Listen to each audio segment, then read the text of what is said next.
Assalamualaikum warahmatullahi wabarakatuh. Bismillahirrahmanirrahim. Alhamdulillah wassalatu wassalamu ala sayyidina Rasulillah wa ala alihi wa sahbihi wa man wala wattaba'a huda thumma amma ba'd. Allahumma iftah 'alaina hikmataka wa anshur 'alaina min khazain rahmatika ya arhamar rahimin. Allahumma shrah lana sudurana wa yassir lana umurana wa hlul 'uqdatam min alsinatina yafqahu aqwalana.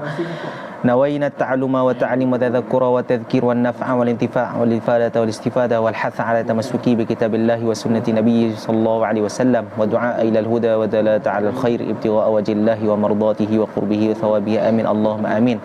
اللهم أطلق ألسنتنا بتلاوة كتابك العظيم وارزقنا تلاوة صحيحة فصيحة مطابقة للمنقول عن رسول الله صلى الله عليه وسلم من غير زيادة ولا نقصان مع التدبر والتفكر والعمل بمقتضى القرآن العظيم يا رب العالمين. قال الله سبحانه وتعالى أعوذ بالله من الشيطان الرجيم ورتل القرآن ترتيلا وقال النبي صلى الله عليه وسلم خيركم من تعلم القرآن وعلمه. Alhamdulillah, bersyukur kita kepada Allah Subhanahu wa taala kerana diberikan peluang dan kesempatan untuk sama-sama lagi dalam perbincangan kita pada membincangkan risalah pengenalan ilmu qiraat. InsyaAllah kita akan teruskan lagi pada siri yang ketiga pada membincangkan input-input yang seterusnya yang berkaitan dengan risalah ini. Qala al-musannif hafizallahu ta'ala wa nafa'ana bihi wa bi'ulumi wa bi'ulumi masyayikhi wa masyayikhina fid daraini amin. Rukun sah qiraat. Okey, yakni qiraat yang sahih, yang dikira ataupun kata-kata yang dikira sebagai qiraat yang dikira sebagai Allah SWT, qiraat yang mendapat pahala apabila kita membacanya, yang disebutkan oleh para ulama. Qiraat tersebut mestilah mencukupi 3 syarat, seperti mana yang disebutkan oleh Al-Imam Ibnul Jazari dalam matan Thayyibatun Nashr, seperti mana yang berikut.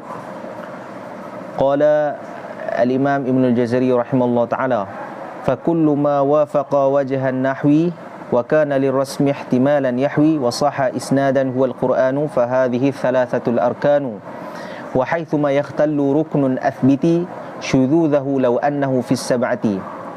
Okey, jadi ini matan yang menceritakan mengenai qiraat, syarat-syarat untuk diterima qiraat tersebut. Yakni qiraat yang sahih mestilah mencukupi 3 syarat ni.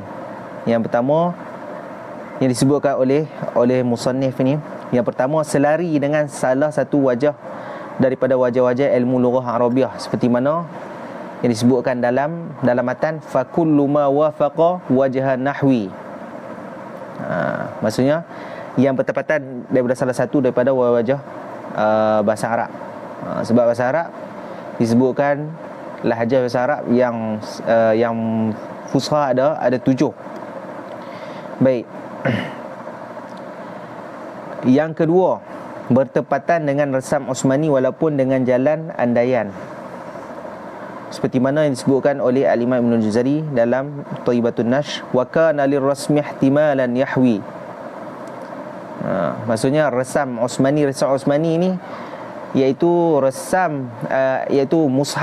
mushaf Osmani yang dihantar oleh Sayyidina Uthman kepada di wilayah-wilayah Islam. Satu mushaf disimpan oleh Sayyidina Uthman radhiyallahu taala anhu, dan baki lagi 7 mushaf lagi dihantar ke wilayah-wilayah Islam. Okey, jadi mushaf inilah yang dikira sebagai benchmark ataupun kita kata rujukan dalam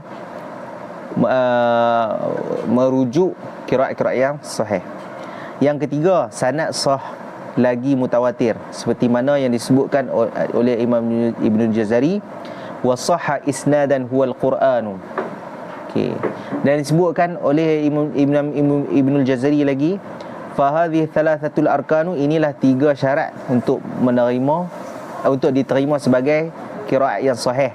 Wa haitsuma yakhtallu ruknun athbiti syudzudahu law annahu fis sab'ati, dan jika terkurang salah satu daripada syarat yang tersebut ni, maka qiraat tersebut akan dikira sebagai qiraat yang syaz. Bila qiraat syaz tak boleh dibaca di dalam semayang. Puan Okey. Qala al-musannif, pembahagian qiraat. Okey, disebutkan oleh Ustaz Tariq di dalam risalah ini. Jenis-jenis qiraat atau pembagi qiraat ada 6. Okey, yang pertama al-qiraat al-mutawatirah, ialah yang diriwayatkan oleh ramai, adil lagi dhabit. Dia lebih kurang macam apa ilmu mustalah hadis juga.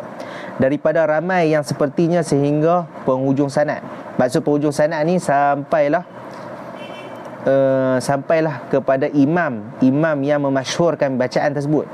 Maksudnya daripada Nabi, tabi'in, sahabat, patu tabi'in, patu tabi'in, kemudian kepada imam yang memasyhurkan bacaan tersebut.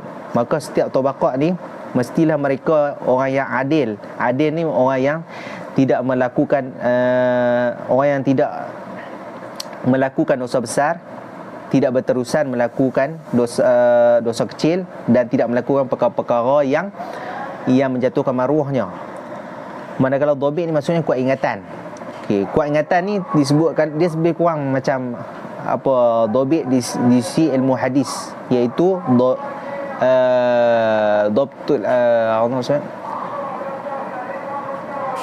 dhabtul qiraah, dhabtul kitabah. Iaitu dhabtul hifzi, dhabtul kitabah. Yang pertama dhab dari segi hafalan, yang kedua dhab dari segi tulisan. Okey, apa maksud dhab dari segi hafalan ni maksudnya bila dengar daripada guru terus hafal. Kalau dhabtul kitabah ni maksudnya dia dengar daripada guru, tulis apa yang disebutkan oleh guru, kemudian menghafal apa yang ditulisnya. Okey. Okey, tidak memungkinkan mereka bersepakat atas penyelewengan. Maksudnya adamu at-tawatu. Maksudnya tidak bersepakat dalam berdusta. Sebab bila ramai, maka mustahil akan berlaku persepakatan dalam berdusta. Mithlu, okey, misalnya Maliki Yaumiddin. Okey, disebutkan Maliki Yaumiddin ni adalah bacaan jumhur qurra. Maliki Yaumiddin dibaca oleh dua imam, iaitu Imam Asim dan Kisai. Seperti mana disebutkan dalam matan Syatibi disebut Maliki Yaumiddini rawihi nasirun. Kalau dalam matan Thaibah disebut Malikinal rawan siratama. Okey. Jadi Al-Imam Asim dan Kisai membaca dengan mengisbatkan alif. Isbat ni maksudnya meletakkan alif dalam perkataan tersebut.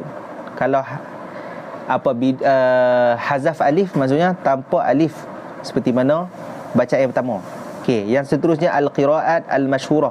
Okey, qiraat mutawatir ni qiraat yang memang paling kuat sekali lah martabat dia, yang mana boleh dibaca bacaan ini muta'abbad bitilawatih, maksudnya bila baca dapat pahala dan boleh dibaca di dalam sembahyang.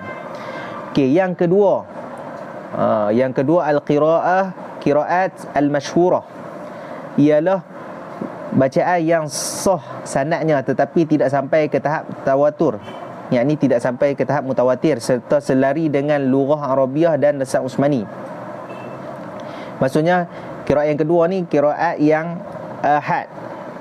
Qiraat yang ahad, tapi dari segi lughah dan juga lisan Utsmani tepat lah.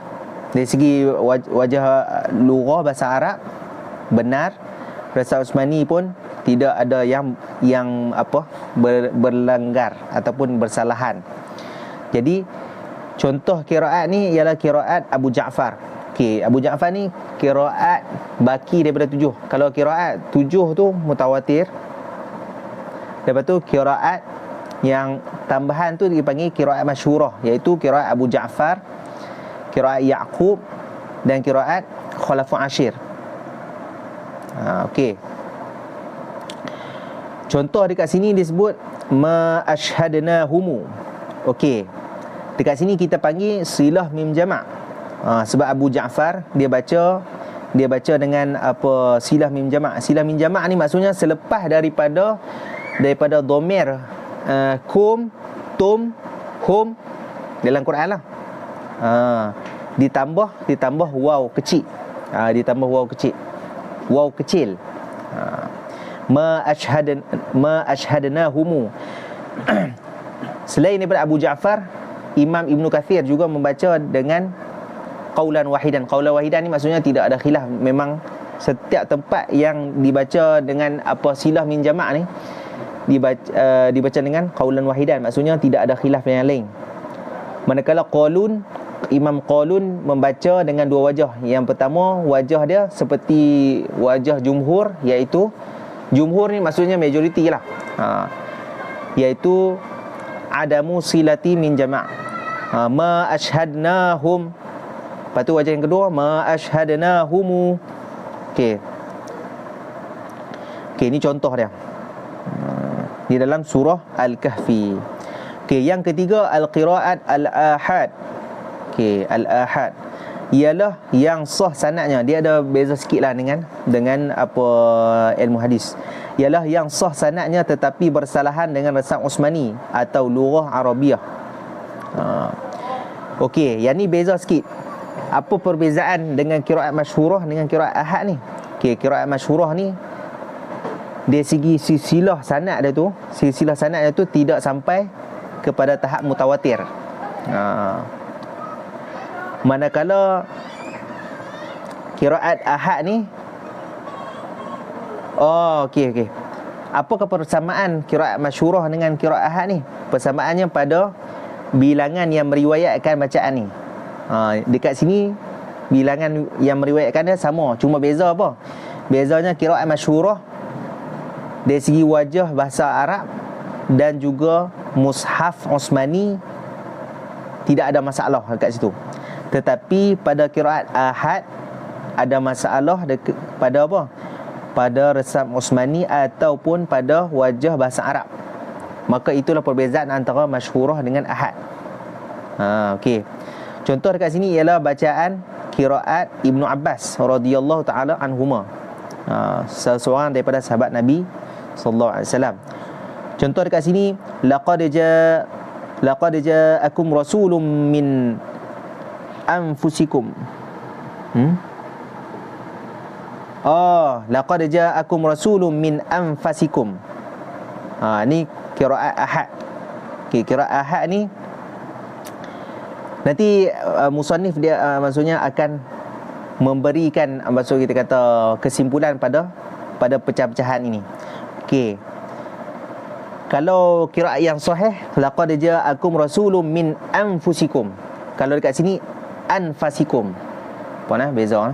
Yang keempat, al-qiraat asy-syadzah, ialah yang tidak sah sanadnya. Maksud yang tidak sah sanad ni, maksud yang sanad yang tidak sahih lah. Yang ni sanad itu terdiri daripada rawi-rawi yang dhaif. Rawi-rawi yang dhaif.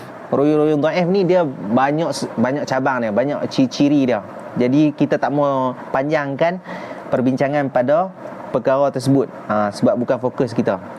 Baik, misalnya qiraat Hasan Al-Basri. Hasan Al-Basri ni antara kibar tabi'in, antara tabi'in. Okey. Contoh dia, alhamdulillahi rabbil alamin. Bacaan yang sahih ialah alhamdulillahi rabbil alamin. Lepas tu contoh lagi, iyyaka yu'badu.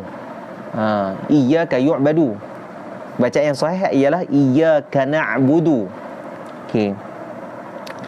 Jadi qiraat syadz ni ialah qiraat yang dhaif. Qiraat yang dhaif tak boleh dibaca dalam sembahyang, dan tidak mendapat pahala pada membacanya. Okey, yang kelima, al-qiraat al-mawdu'ah. Mawdu' ni maksudnya palsu lah. Ialah yang tiada asalnya.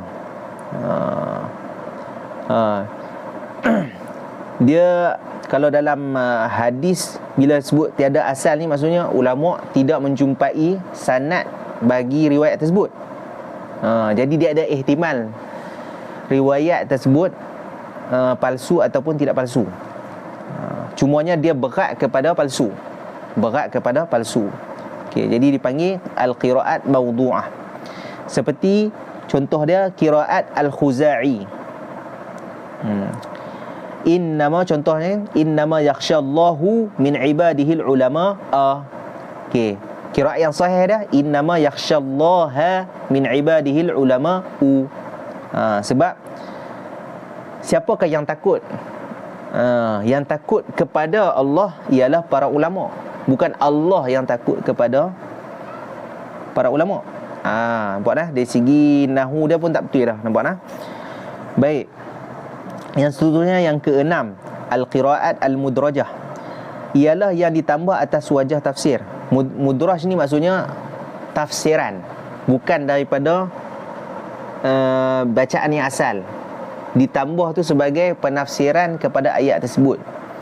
Misalnya qiraat Sa'ad ibnu Abi Waqqas, walahu akhun au ukhtun min ummin falikulli wahidin. Okey, ayat yang asal walahu akhun au ukhtun falikulli wahid. Yang ditambah dekat situ min ummin. Jadi dia menafsirkan ayat tersebut. Nampak tak?